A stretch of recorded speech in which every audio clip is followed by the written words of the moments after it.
Bismillahirrahmanirrahim. Assalamualaikum warahmatullahi wabarakatuh. Perkenalkan, nama saya Ayu Primayanti Masdar dari kelas 12 MIA 1. Baik, di sini saya akan menjelaskan tentang bab 2, yaitu wirausaha, rekayasa jasa, profesi dan profesionalisme. Bagian A, perencanaan usaha, jasa, profesi dan profesionalisme.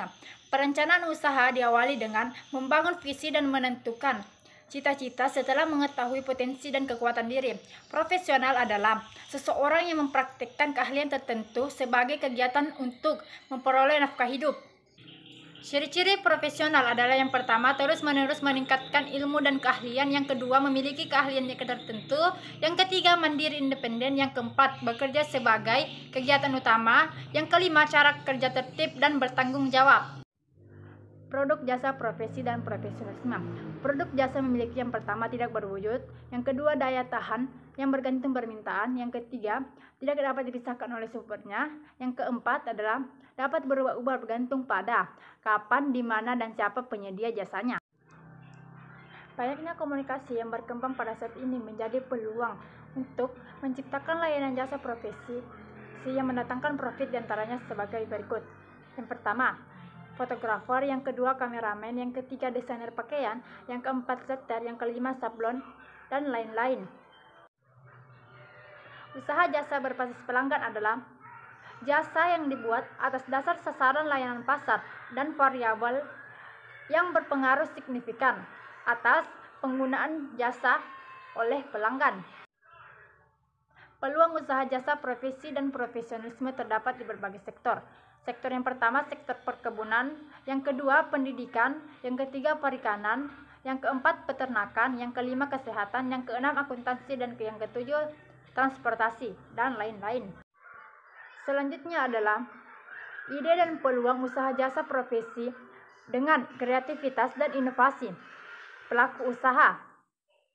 Industri kreatif adalah pemanfaatan kreatif, keterampilan, serta bakat individu untuk menciptakan kesejahteraan dan layanan pekerjaan dengan menghasilkan daya cipta kreasi seseorang. Kekuatan industri kreatif saat ini, industri kreatif berbasis teknologi digital atau sering disebut dengan kata company industri kreatif digital meliputi games, education, musik, software, animation, dan sosial media. Selanjutnya adalah sumber daya yang dibutuhkan usaha jasa, profesi, dan profesionalisme. Sumber daya manusia sebagai pelaku usaha jasa, profesi, dan profesionalisme harus memiliki persyaratan-persyaratan yang sesuai dengan sektor yang membutuhkan jasa tersebut.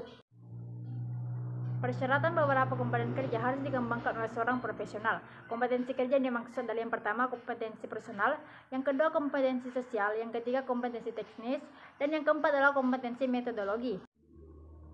Keterampilan kerja yang dikembangkan oleh profesional meliputi yang pertama, komunikasi, yang kedua, teamwork, yang ketiga adalah problem solving, yang keempat, inisiatif atau enterprise, yang kelima, self management, yang keenam, belajar, dan yang ketujuh adalah teknologi. Potensi produk jasa di daerah dibagi menjadi beberapa wilayah. Yang pertama, wilayah industri, wilayah perdagangan, wilayah peternakan, wilayah perkebunan, wilayah pendidikan, dan wilayah pemukiman.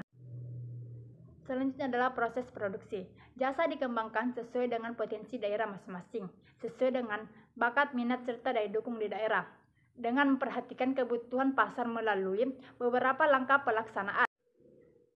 Langkah-langkah yang harus diperhatikan dalam proyek, itu yang pertama, simulasi profesi. Yang kedua, bagaimana situasi. Yang ketiga, pelanggan yang membutuhkan. Yang keempat, tugas yang diberikan pelanggan. Yang kelima adalah pelaksanaan tugas. Yang keenam adalah jargon. Yang ketujuh adalah pendidikan, baik formal maupun informal. Yang kedelapan adalah pengorganisasian. Yang kesembilan adalah penyelesaian proyek. Dan yang kesepuluh adalah lampiran. Selanjutnya adalah perhitungan harga jual produk jasa. Metode penempatan harga secara teori dibagi menjadi 3 pendekatan. Pendekatan yang pertama, pendekatan permintaan dan penawaran. Yang kedua, pendekatan biaya. Yang ketiga adalah pendekatan pasar. Perhitungan harga produk jasa ditentukan oleh faktor sebagai berikut. Yang pertama, standar gaji atau upah. Yang kedua, tingkat kesulitan pekerjaan. Yang ketiga, bahan atau suku cabang yang digunakan. Yang keempat adalah standar upah minimum tiap daerah. Selanjutnya adalah media promosi produk jasa profesi dan profesionalisme. Media promosi adalah suatu kegiatan komunikasi bidang promosi yang dilakukan oleh produsen ke konsumen, yaitu untuk menarik dan memperkenalkan produk. Tujuan promosi adalah yang pertama, meningkatkan kinerja perusahaan, yang kedua, meningkatkan permintaan dari konsumen, yang ketiga, mendukung serta mengkoordinasikan kegiatan personal selling dan iklan. Macam-macam media promosi. Media promosi adalah sarana untuk terjadinya promosi. Media promosi yang sangat marak pada saat ini adalah media online. Media internet sangat bermanfaat ketika sebuah website digunakan untuk memasarkan sebuah produk. Strategi promosi melalui online. Ada beberapa cara. Yang pertama melalui website, yang kedua berbagi gambar di Pinterest, yang ketiga selalu aktif di media sosial dengan postingan, yang keempat membuat blog tentang produk, dan lain-lain. Selanjutnya adalah penjualan produk jasa dengan sistem konsiasi. Sistem konsiasi adalah penjualan dengan cara menitipkan produk kepada orang lain untuk dijualkan sesuai dengan perjanjian antara pemilik produk dengan penjual. Perjanjian konsiasi berisi hak dan kewajiban kedua belah pihak. Penjual merupakan sumber utama penghasilan dan hasil akhir yang ingin dicapai. Informasi yang harus ada dalam perjanjian konsiasi adalah yang pertama, nama pihak pemilik barang, yang kedua, nama pihak yang dititipi barang, yang ketiga, keterangan teknis barang yang dititipkan, yang keempat, ketentuan penjualan, dan yang kelima adalah ketentuan komisi. Baik, itulah tadi penjelasan singkat dari saya mengenai bab 2, yaitu wirausaha rekayasa jasa, profesi dan profesionalisme. Kurang dan lebihnya mohon dimaafkan. Wabillahi taufiq wal hidayah. Wassalamualaikum warahmatullahi wabarakatuh.